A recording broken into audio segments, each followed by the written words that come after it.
नमस्ते, मैं श्रीमती सुशीला पाल आप सबका स्वागत करती हूँ।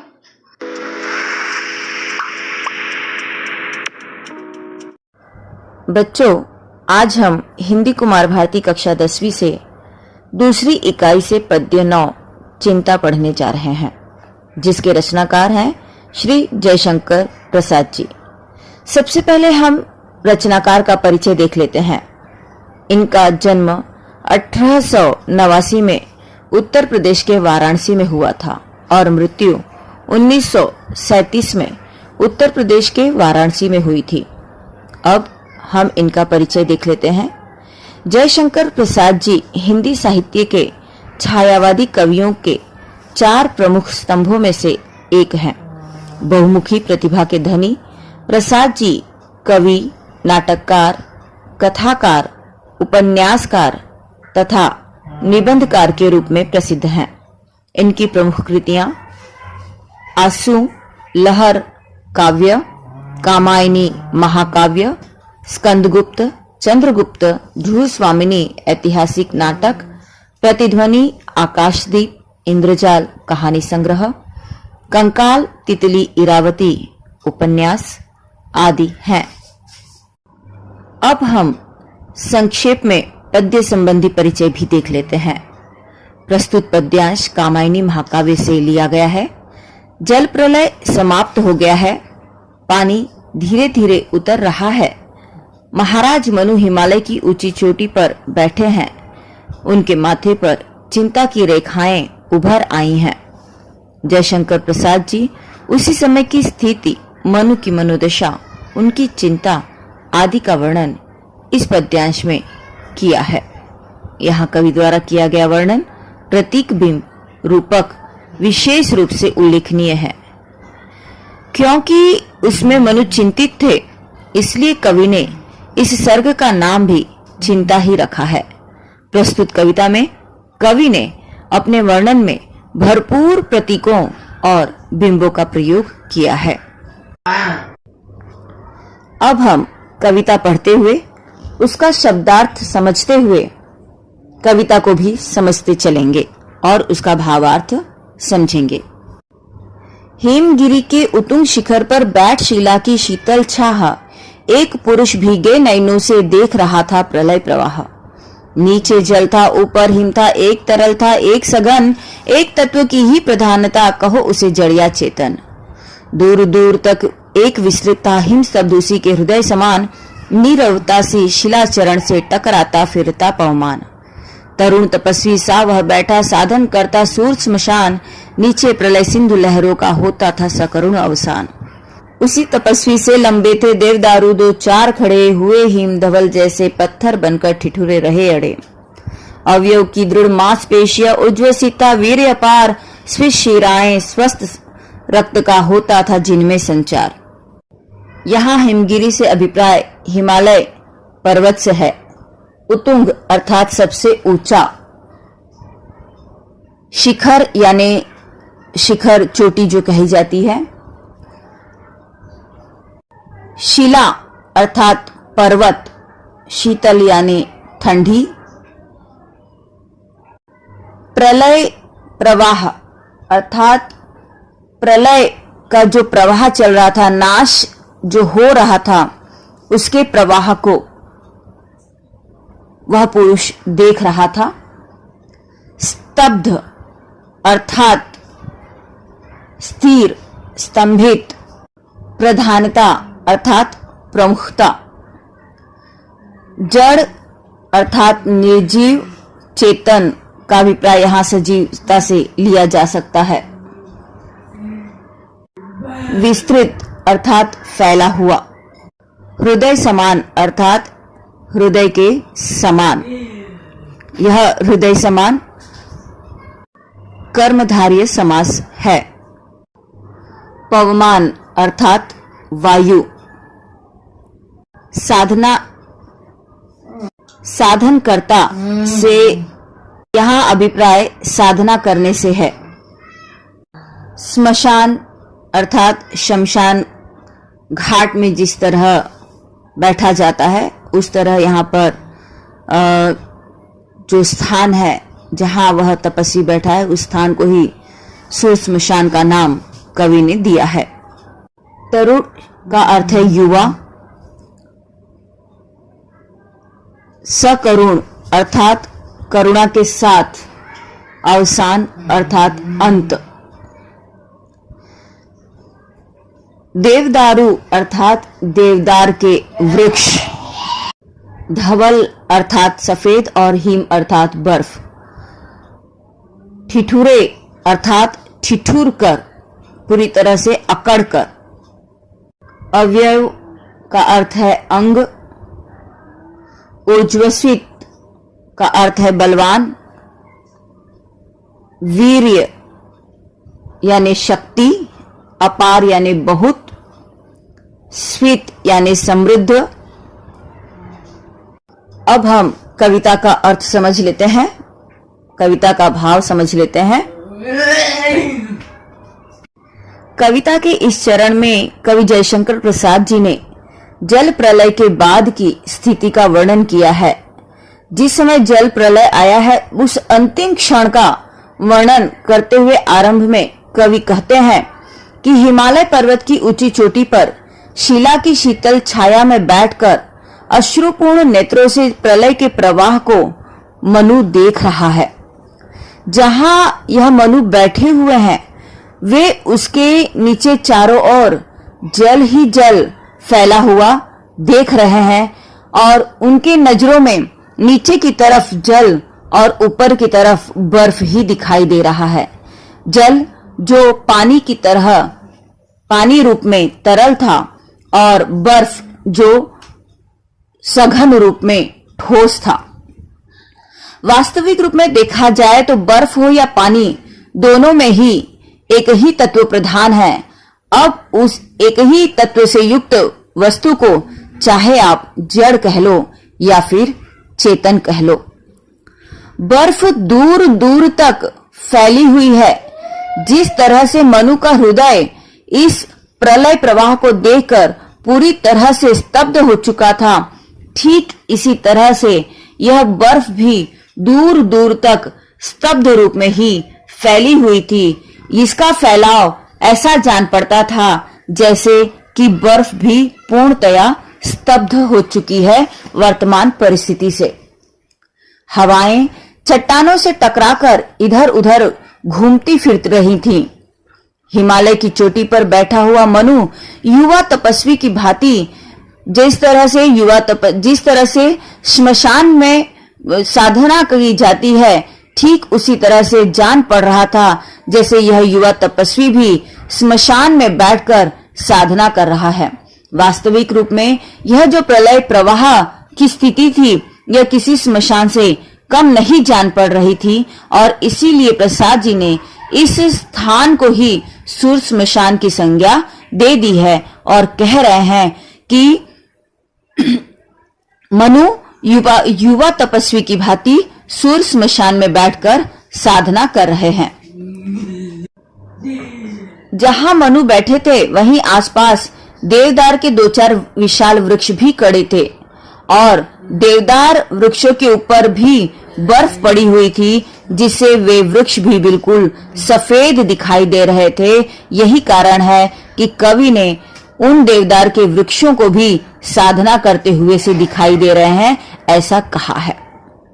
आगे मनु की शारीरिक रचना का वर्णन करते हुए कवि कह रहे हैं कि मनु की शरीर की मांसपेशियां मजबूत थीं, उनमें अपार शक्ति भरी हुई थी, उनकी शिराएं समृद्ध थी जिनमें शुद्ध रक्त का संचार हो रहा था। कहने का अभिप्राय है कि इस विनाश लीला के पश्चात जो नवीन निर्मिति करनी थी, उस नवीन निर्मिति की शक्ति और स्फूर्ति मनु में दिखाई दे रही थी।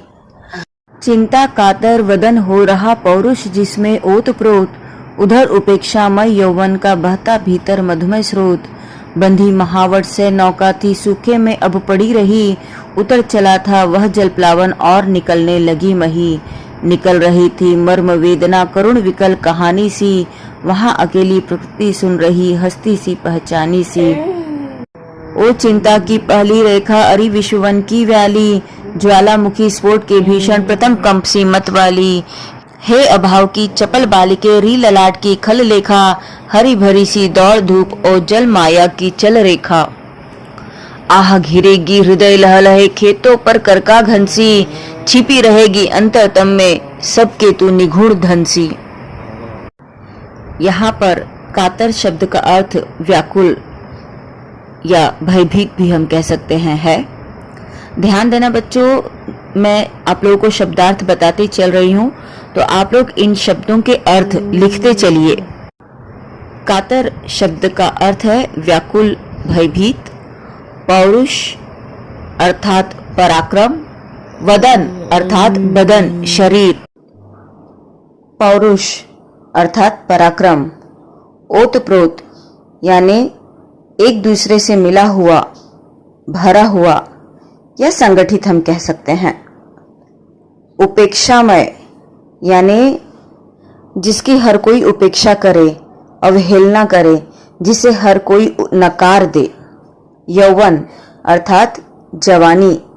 मधुमय, मधुमय अर्थात मिठास युक्त, मधुर। स्रोत अर्थात झरना, सोता। महावट यानी वट से बड़ा वृक्ष जो होता है वह। सूखे यानी सूखा स्थान। प्लावन अर्थात बाढ़। मही अर्थात पृथ्वी। मर्म अर्थात रहस्य, स्वरूप। व्याली अर्थात वन की रानी, बाघिन। विकल अर्थात व्याकुल। व्याली अर्थात वन की रानी, बाघिन। मतवाली अर्थात जो अपने आप में मस्त हो। अभाव अर्थात दुर्दीन। चपल अर्थात चंचल। ललाट अर्थात मस्तक की। खल लेखा, खल अर्थात दुष्ट, अनिष्टकर। लेखा यानी भाग्य में जो अनिष्टकर लिखा हुआ होता है वह लेखन। करका अर्थात ओला, पत्थर। घन अर्थात ठोस स्वरूप में, बड़े बड़े रूप में। अंतरतम यानी हृदय की गहराई में। निगूढ़ अर्थात छिपकर, रहस्यमयी ढंग से। हम इस पद्यांश का अर्थ समझ लेते हैं। अब इस चरण में कवि प्रसाद जी ने उस समय का वर्णन किया है जब जल प्लावन खत्म हो चुका था और जल प्लावन के बाद की समस्त स्थितियों का वर्णन करते हुए कवि ने इन पंक्तियों को लिखा है। जैसा कि पहले चरण के अंतिम पद में मैंने मनु की शारीरिक रचना का वर्णन करते हुए बताया कि उसकी मांसपेशियां दृढ़ थी और उसमें अपार शक्ति थी। उसकी शिराओं में स्वस्थ रक्त का संचार हो रहा था। इसके बावजूद वर्तमान प्रलय की स्थिति से वह बेहद चिंतित था और हिमालय की ऊंची चोटी पर बैठकर जब यह संपूर्ण जल प्रलय को देख रहा था तो इस जल प्रलय के कारण नष्ट हो रही संपूर्ण स्थिति को भी वह समझ रहा था और इस नाश से वह भी चिंतित था। उसके भीतर का पौरुष था, उसमें शक्ति थी, किंतु समय के साथ जो विनाश हो रहा था उस विनाश लीला को देखकर वह चिंतित हो रहा था। उसका शरीर शक्ति संपन्न था, उसके भीतर उपेक्षित यौवन का मधुमय स्रोत बह रहा था। जल प्रलय में प्रयुक्त नौका अब महावट से बंधी हुई सूखे में पड़ी हुई थी। कहने का अभिप्राय यह है कि जल प्रलय के समय जो नौका इस्तेमाल की जा रही थी अब वह भी महावट से बंधी हुई सूखे में दिखाई दे रही है। इससे पूर्व वह भी जल में मग्न सी दिखाई दे रही थी, किंतु अब वह भी महावट में बंधी हुई सूखे में पड़ी हुई दिख रही है। बाढ़ का पानी अब उतरने लगा है और जिसके कारण पृथ्वी भी दिखाई देने लगी है। इस बाढ़ के उतरते पानी के कारण अब पृथ्वी भी दिखाई देने लगी है। मही अर्थात धरा दिखने लगी है। निकल रही थी मर्म वेदना करुण विकल कहानी सी। इसका अर्थ यह कहेंगे कि बाढ़ के उतरते पानी के साथ हिमालय के शिखर पर विराजमान पुरुष को अतीत की कारुणिक कहानियां एक एक करके याद आ रही थीं, जो उसे विचलित कर रही थीं। वहां अकेली प्रकृति सुन रही हस्ती सी पहचानी सी, और उस कहानी को सुनने वाला अब प्रकृति के अलावा कोई नहीं था। फलतः वह प्रकृति भी उस पुरुष की कारुणिक कहानियों को सुनकर उनका उपहास ही कर रही थी। ओ चिंता की पहली रेखा, अरि विश्ववन की व्याली, ज्वालामुखी स्फोट के भीषण प्रथम कंप सी मत वाली। यहाँ पर कवि कहते हैं कि सुखद अतीत को याद करके और अनिश्चित भविष्य को देखकर जब मनु चिंतित हो उठे, तो उसने चिंता को वन की शेरनी, ज्वालामुखी के स्फोट का कंपन, अभाव की बालिके और ललाट की दुष्ट रेखा तथा जल माया की चल रेखा जैसे विशेषणों से संबोधित किया है। मनु के विकल कहानी को सुनकर जब प्रकृति उसका उपहास उड़ा रही है, तब मनु भी प्रकृति को संबोधित किए बिना नहीं रह सका है और उन्होंने कहा है कि ओ चिंता की पहली रेखा, अरि विश्ववन की व्याली, यानी तुम चिंता की पहली रेखा हो और विश्ववन की बाघिन हो। ज्वालामुखी स्फोट के भीतर जो कंपन होती है, उस प्रथम कंपन से तुम मतवाली हो। तुम अभाव की चपल बालिका हो और ललाट की खल लेखा हो। हरी भरी दौड़ धूप ओ जल माया की चल रेखा, अर्थात यहाँ कवि कह रहे हैं कि तुम अभाव की चपल बालिका भी हो और ललाट की खल लेखा भी हो। इतना ही नहीं, हरी भरी दौड़ धूप के भीतर जो जल माया की चल रेखा होती है, वह भी तुम हो। कहने का तात्पर्य यह है कि यहाँ पर कवि ने, प्रसाद जी ने मनु के द्वारा इस चिंता को वन की शेरनी, ज्वालामुखी के स्फोट का कंपन, अभाव की बालिका, ललाट की अर्थात माथे की दुष्ट रेखा और जल माया की चल रेखा जैसे विशेषणों से संबोधित किया है। आह घिरेगी हृदय लहलाहे, खेतों पर करका घंसी, छिपी रहेगी अंतरतम में सबके तू निगुण धंसी। यहाँ पर कवि कहते हैं चिंता को अहितकर बताते हुए कि लहलहाते खेतों पर तू पत्थर और ओला आदि बनकर गिरेगी और उसे नष्ट कर देगी। ठीक उसी प्रकार से चिंता स्वस्थ मनुष्य का जीवन नष्ट कर देती है।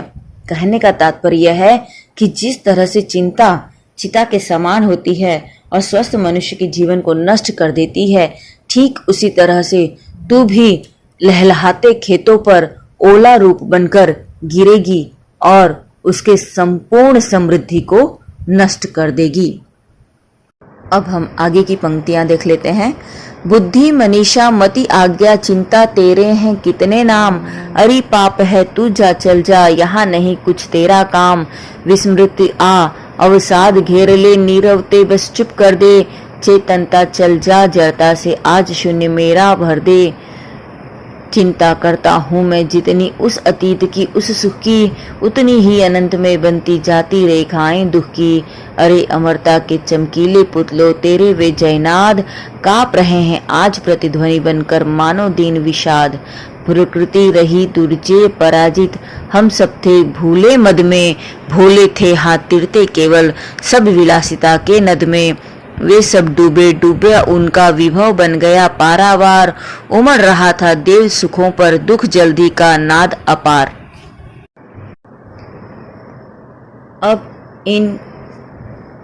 अब इस चरण का जो कठिन शब्द हैं उनका अर्थ हम देख लेते हैं। मनीषा अर्थात बुद्धि, विचार या इच्छा भी हम कह सकते हैं। मति अर्थात बुद्धि, विस्मृत अर्थात भूला हुआ, अवसाद अर्थात दुख, नीरवता अर्थात बिना शब्द का, चेतनता अर्थात सज्ञानता, जो ज्ञान है, चेतना है, उससे अभिप्रेरित है यह। जड़ता अर्थात अचेतन अवस्था, यहाँ हम मूर्खता कहेंगे। शून्य अर्थात खालीपन, अतीत अर्थात भूतकाल, बीता हुआ समय, अनंत अर्थात असीमित।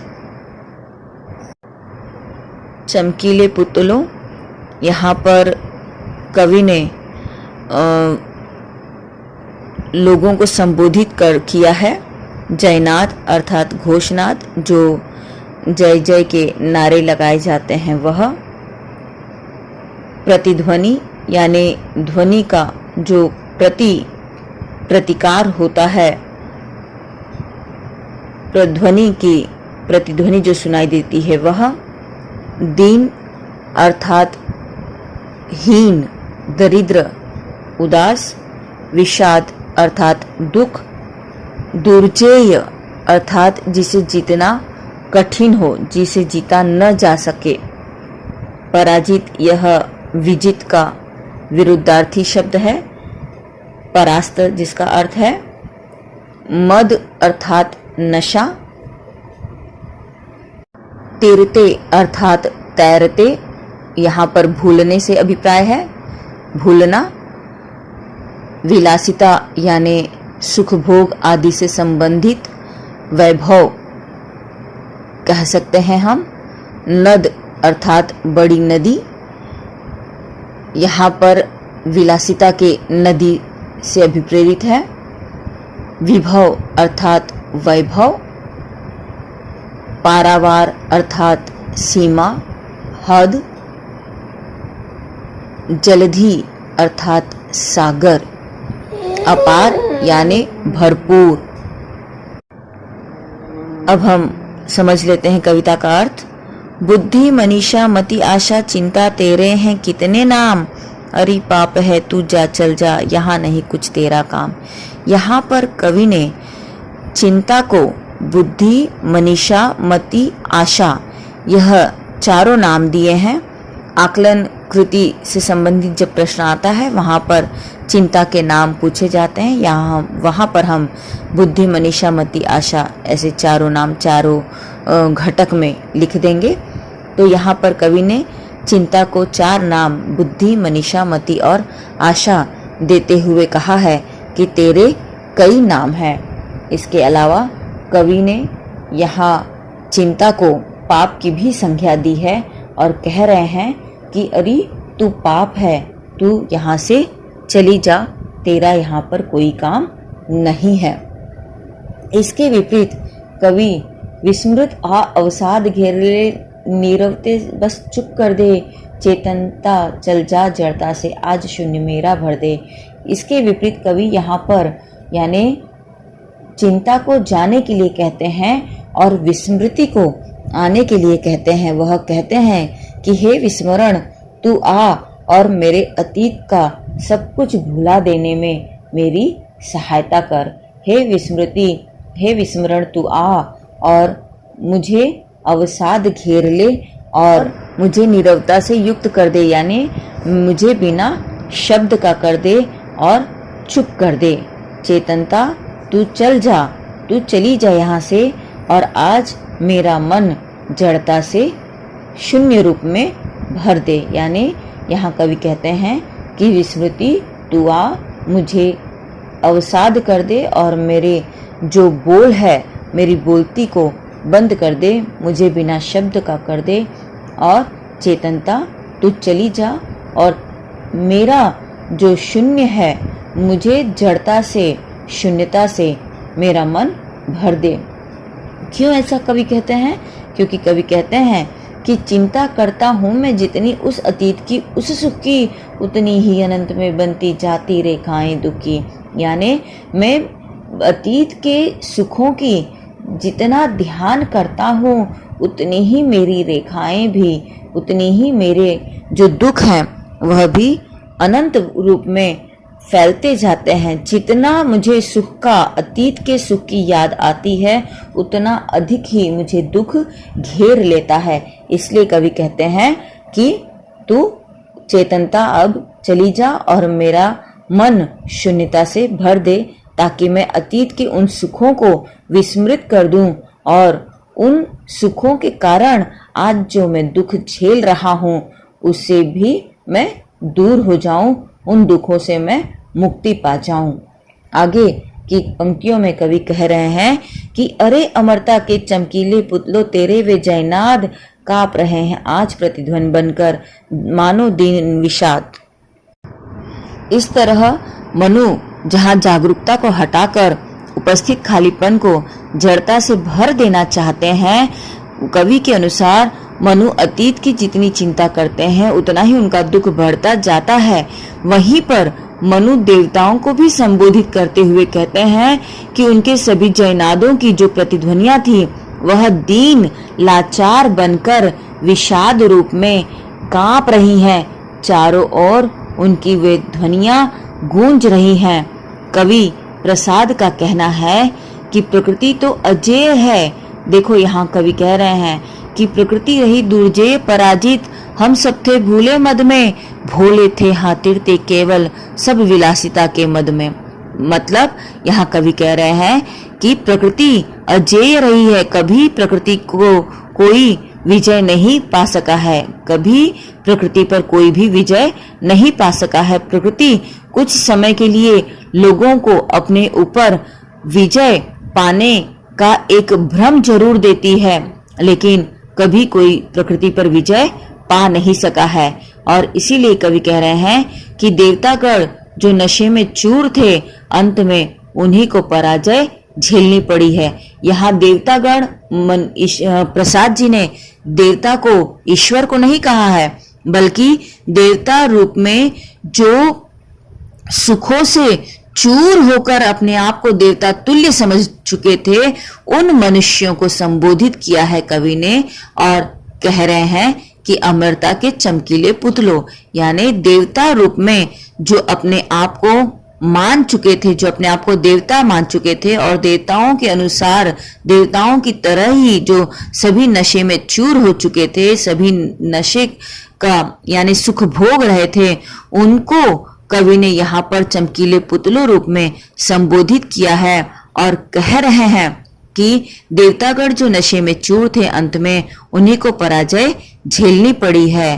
और प्रलय के पूर्व देवतागण रूप में जो वो भोले बने हुए थे और सुख विलासिता को भोग रहे थे, उन सुख और विलासिता की नदी में अवगाहन कर रहे थे, डूबे हुए थे। अब वे सब डूबे डूबा उनका विभव बन गया पारावार, उमड़ रहा था देव सुखों पर दुख जल्दी का नाद अपार। कहने का तात्पर्य है कि विलासितापूर्ण जीवन जीने वाले वे देवता तुल्य लोग और विलासितापूर्ण उपकरण सब कुछ प्रलय के जल में डूब गया और इन देवता तुल्य मनुष्यों के सुखी जीवन पर दुख का सागर उमड़ पड़ा है। इस तरह से कवि ने कहा है कि प्रकृति हमेशा ही अजेय रही है और मनुष्य जो देवता तुल्य नशे में चूर थे, अंत में उन्हें ही पराजय का सामना करना पड़ा है। प्रलय से पहले देवता रूप में जो मनुष्य भोले और बने हुए थे और सुख और विलासिता की नदी में डूबे हुए थे, उनका संपूर्ण जीवन जीने वाले विलासी उपकरण यानी वह विलासितापूर्ण जीवन जीने वाले लोग और उनका संपूर्ण सुख सुविधाएं, उनके विलासिता के उपकरण सब कुछ जल प्रलय में डूब गया, जल में डूब गया और देवताओं के सुखी जीवन पर दुख के सागर उमड़ पड़ा। यानी देवता तुल्य मनुष्यों के सुखी जीवन अब दुख में पूरी तरह से दुखी हो गया। बच्चों, हमारी कविता पूरी हो चुकी है और कविता के आधार पर अब हम कुछ आकलन रूपी प्रश्न देख लेते हैं। आपकी किताब में दिया है कुछ, उन्हीं को। चिंता के नाम, पहला प्रश्न है, संजाल पूर्ण कीजिए। यहाँ पर चिंता के नाम, चिंता के 4 नाम जो मैंने आप लोगों को बताया है। बुद्धि पहले में, दूसरे घटक में मनीषा, तीसरे घटक में मति और चौथे घटक में आशा हम लिखेंगे। दूसरा है जल के 2 रूप, तो जल के 2 रूप में हम लिखेंगे तरल और सघन, पंक्तियों में दिया है, वहीं से हमें लिखना है। दूसरा है देवदार वृक्ष की विशेषताएं, तो पंक्तियों से ही हमें लिखना है। पहले में तपस्वी की तरह लंबे और दूसरा हिम की तरह धवल। तीसरा प्रश्न है जोड़ियां मिलाइए। यहाँ पर है जलधि, पुतले, रेखाएं और यौवन। तो जलधि में हम लिखेंगे नाद, पुतले में लिखेंगे चमकीले, रेखाएं में लिखेंगे दुख और चौथा है यौवन, वहां पर हम लिखेंगे उपेक्षाएं। चौथा प्रश्न है ऐसे प्रश्न तैयार कीजिए जिनके उत्तर निम्नलिखित शब्द हों। ध्यान दीजिए, यहाँ पर सकरुण अवसान, यह पहला शब्द दिया है। अब हमें अपने कविता की पंक्ति से ऐसा प्रश्न बनाना है जिसका उत्तर हो सकरुण अवसान। तो हम प्रश्न बनाएंगे कि चट्टान से टकराने के बाद लहरों का क्या परिणाम हो रहा था। यहाँ देखिए, आपकी पंक्तियों में दिया हुआ है, नीचे प्रलय सिंधु लहरों का होता था सकरुण अवसान। तो इस नीचे प्रलय सिंधु लहरों का होता था सकरुण अवसान के आधार पर ही हम प्रश्न बनाएंगे कि चट्टान से टकराने के बाद लहरों का क्या परिणाम हो रहा था। अब दूसरा शब्द है दीन विषाद। तो हमारी पंक्ति में है, काप रहे हैं आज प्रतिध्वनकर बनकर मानो दीन विषाद। तो इसका दीन विषाद उत्तर के लिए हम प्रश्न बनाएंगे, प्रतिध्वनि किस तरह बनकर काप रहे हैं। तो उसका उत्तर दीन विषाद ही आएगा। हमें उत्तर नहीं लिखना है, मात्र प्रश्न लिखना है। तीसरा शब्द है दुर्जेय। तो यहाँ पर दुर्जेय शब्द के लिए हम पंक्तियां देख सकते हैं, दी गई हैं। प्रकृति रही दुर्जेय पराजित, हम सब थे भूले मद में। तो प्रश्न बनाएंगे कि हम अपने मद में क्या भूल गए थे। चौथा शब्द है नद और उसके बाद की ही पंक्ति है, भोले थे हाँ तिरते केवल सब विलासिता के नद में। तो यहाँ हम प्रश्न बनाएंगे कि हम कहाँ पर तिरते थे। प्रश्न 5वां है कि कविता में इन अर्थों में आए शब्द ढूंढिए। तो पहला शब्द है अत्यंत गुप्त, उसके लिए हम लिखेंगे निगूढ़। दूसरा है वर्षा, उसके लिए लिखेंगे वृष्टि। तीसरा है वायु, उसके लिए हम लिखेंगे पवमान। चौथा शब्द है पृथ्वी और नदी। तो पृथ्वी के लिए आएगा मही, नदी के लिए आएगा नद। अब छठा प्रश्न है, कविता की अंतिम 4 पंक्तियों का भावार्थ लिखिए। तो ये कविता मैंने समझाया है आप लोगों को पूरा। अब इसमें से प्रथम 4 पंक्ति पूछी जाए या मध्य की 4 पंक्ति पूछी जाए या अंतिम 4 पंक्ति पूछी जाए, यानी जो भी पद आपको दिया जाए और उसकी जो भी पंक्तियों का भावार्थ पूछा जाए, कविता के आधार पर आप लिखोगे। 7वां प्रश्न है आपका, निम्नलिखित मुद्दों के आधार पर पद्य विश्लेषण कीजिए। यह मैं आप लोगों को बता देती हूँ। यहाँ पर मुद्दे दिए जाते हैं हमें परीक्षा में और इन मुद्दों के आधार पर हमें उत्तर लिखना होता है। आमतौर पर हमारा जो प्रश्न होता है वहाँ पर हमें 2 कविता का नाम दिया जाता है और उन दोनों कविता का नाम देने के बाद कहा जाता है कि निम्नलिखित मुद्दों के आधार पर किसी एक कविता का पद्य विश्लेषण कीजिए। तो हम इन मुद्दों के आरंभ में जिस कविता का भी पद्य विश्लेषण कर रहे हैं उसका नाम लिख देंगे। उसके बाद रचनाकार का नाम, अब जैसे इस कविता का हम कर रहे हैं और पूछा जाता है तो कविता के ऊपर हम लिख देंगे चिंता। अब पहला प्रश्न आता है रचनाकार का नाम, वहाँ हम लिखेंगे जयशंकर प्रसाद। दूसरा है रचना की विधा, वहाँ हम लिखेंगे महाकाव्य अंश। तीसरा है पसंद की पंक्तियां या पसंदीदा पंक्तियां। तो पसंदीदा पंक्तियां में वैसे हम कुछ भी लिख सकते हैं। मैं यहाँ पर पंक्तियां लिख रही हूँ। प्रकृति रही दुर्जय पराजित, हम सब थे भूले मद में, भोले थे हाथ तिरते केवल, सब विलासिता के नद में, वे सब डूबे डूबा उनका विभव बन गया पारावार, उमड़ रहा था देव सुखों पर, दुख जल्दी का नाद अपार। अब ये पंक्तियां पसंद क्यों हैं वह हमें लिखना है चौथे मुद्दे में। चौथा मुद्दा है पसंद होने का कारण, तो वहां हम लिखेंगे कि हमें या मुझे यह पंक्तियां इसलिए पसंद है क्योंकि इन पंक्तियों से मुझे यह सीख मिलती है कि अति सर्वत्र वर्ज्यते, यानी किसी भी स्थिति में हमें अति करना नहीं चाहिए, अति करना ठीक नहीं होता है। अंत में 5वां मुद्दा है रचना से प्राप्त संदेश या प्रेरणा। तो यह हमें 2 नंबर के लिए आता है। यहाँ पर हम लिखेंगे कि इस पद्यांश से हमें यह संदेश मिलता है कि हमेशा हमें अति करने से बचना चाहिए। कभी भी जीवन में अति करना ठीक नहीं होता। जिस तरह से इन पंक्तियों के द्वारा बताया है कि मनुष्यों ने अपने आप को देवता समझकर अति कर दी थी और प्रकृति को पराजित करने के भ्रम में पड़ गए थे, किंतु अंत में वह देवता तुल्य मनुष्य और उनके सभी सुख साधन भी डूब गए, नष्ट हो गए। तो यहाँ हमें यह संदेश मिलता है कि हमें अपने आप पर अत्यधिक घमंड नहीं करना चाहिए और हमें अपनी मानवता की मर्यादा बनाए रखनी चाहिए। यदि देवता तुल्य मनुष्यों ने विलासितापूर्ण जीवन जीने में अति न की होती, अपने आप को देवता न मान लिया होता और प्रकृति को पराजित करने के भ्रम में न पड़ते, तो उनकी यह दुर्दशा न होती। उनके ही आचरण का परिणाम है कि उनका वह स्वयं और उनके सुख के उपकरण भी सब कुछ डूब गया और नष्ट हो गया।